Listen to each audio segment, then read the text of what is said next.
Қайырлы күн, қалайсыздар? Мен сіздермен бүгін кісе нан деген тағам көрсетемін. Ол үшін міне жаңағы мынау майдың, сары майдың бір пачкедегісінің жартысын салдым. Бұл менің пайдаланған майым, мамина рецепт деген май.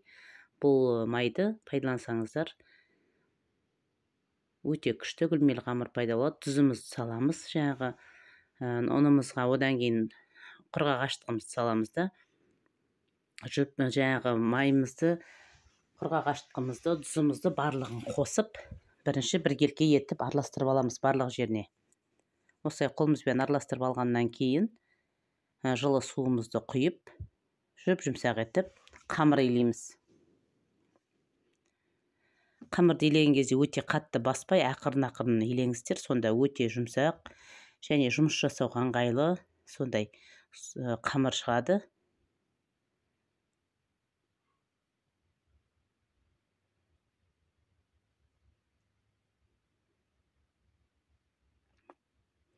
Ең бірінші осылай қамырымызды, нанымызды ашытып қоямыз. Қазір бұған қанша ұн қажет екенін төменде описание бөліміне жазып кетемін.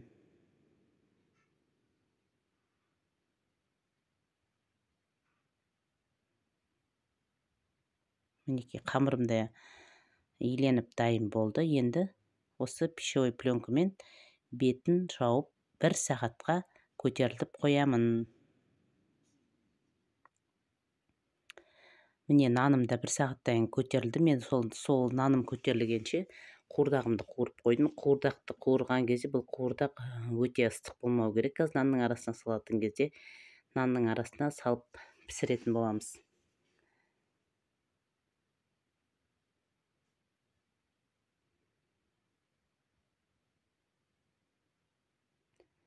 Жаңағы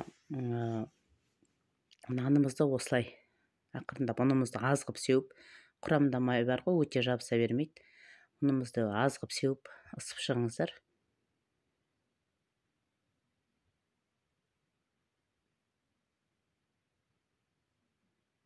Жалпы бөлген кезде нанның бір бөлігін, беткі бөлігін аздау қылып аласыздар да, астыңғы бөлігін молдау қылып аласыз. Өйткені себебі астыңғы бөлігін тек тапаның жан-жағына жеткізіп жаюымыз керек та, ал беткі бөлігінде тек қана құр бетіне жететіндей нан болса болды. Жаңа бір шеті қалыңдау болып кетті екен, соны басып қазір оқтаумен ысып жіберейін.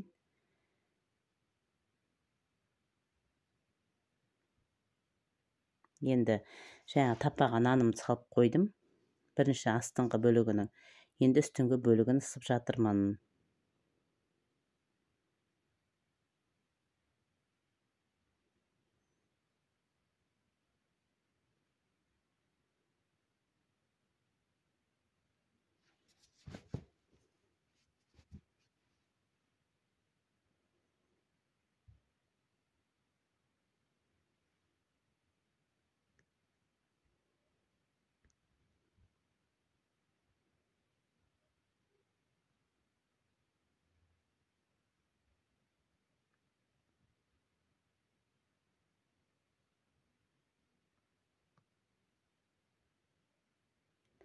Ысқан нанымды қойып қоямын да, енді жаңа тапаға салып қойған нанымды алып, соның үстіне қуырдағымды салатын боламын. Қуырдаққа мен картопты да қосып қуырдым. Мінекей, барлық жеріне жеткізіп қуырдақтарыңызды жазып салып аласыздар.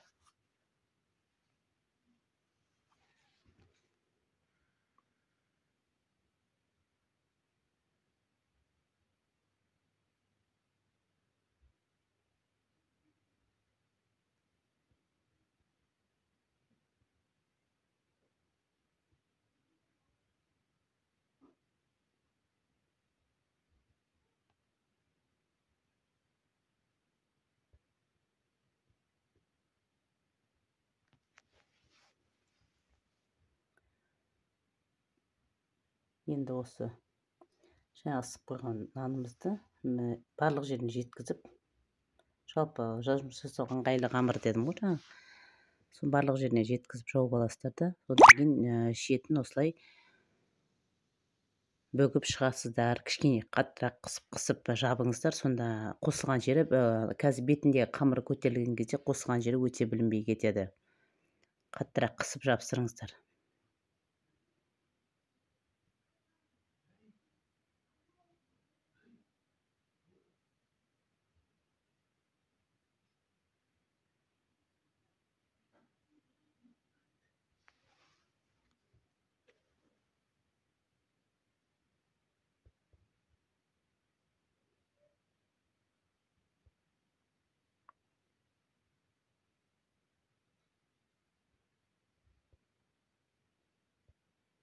Мінекей қайталап басып жібердім. Енді бетін осылай кесіп қоясыздар.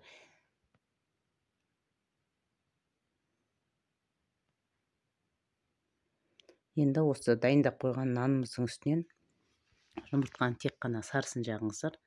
Тек қана сарысын жақсаңыздар, өзі түсі де әдемі, алтын түстес болып шығады. Әрі нанымыз жүп-жұмсақ болады. Жалпы жаңа мен көрсетіп жатырмын ғой, мамина рецепт деген май деп, сол майды осы жаңағы самса пісіруге болсын, бәліштер пісіруге болсын қолданғанда өте жақсы май. Мен соны қолдануға кеңес беремін сіздерге. Үлбіреген әдемі қамыр шығады нәтижесінде, оны пайдалансаңыздар. Барлық жеріне жеткізіп жағып шығыңыздар, әсіресе жиектеріне. Себебі жаңа қосқан жерлеріміз бар ғой, солар білінбей әдемі болып тұру үшін жиектеріне молырақ жағыңыздар.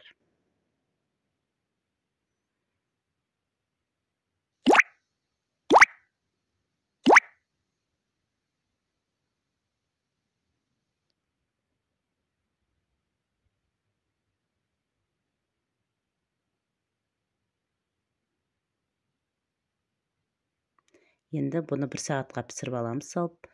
Міне 1 сағат уақытымыз өтіп, кісе нанымыз да дайын болды. Түрін қараңыздар, өте әдемі, адамның тәбетін ашатын. Мені же деп тұр, қарасаңыздар. Керемет нан осындай. Бұл кісе нан деген тағамды ыстық күйінде ұсынасыздар.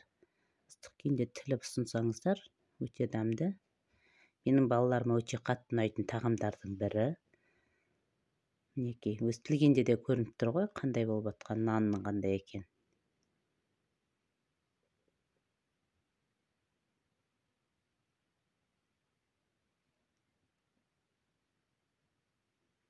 Міне қараңыздар, ішіндегі қуырдақтың сөлі деген сіңіп, нан күшті болып көтерілген. Нан енді үгіліп тұр.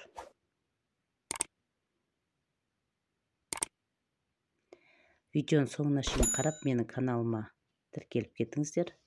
Лайк басыңыздар. Ас болсын. Сіздер де жасап көріңіздер. Сіздерге де жасауға осыны кеңес берем. Мінекей, тіліп алдық, тілім осындай. Енді қазір сіздерге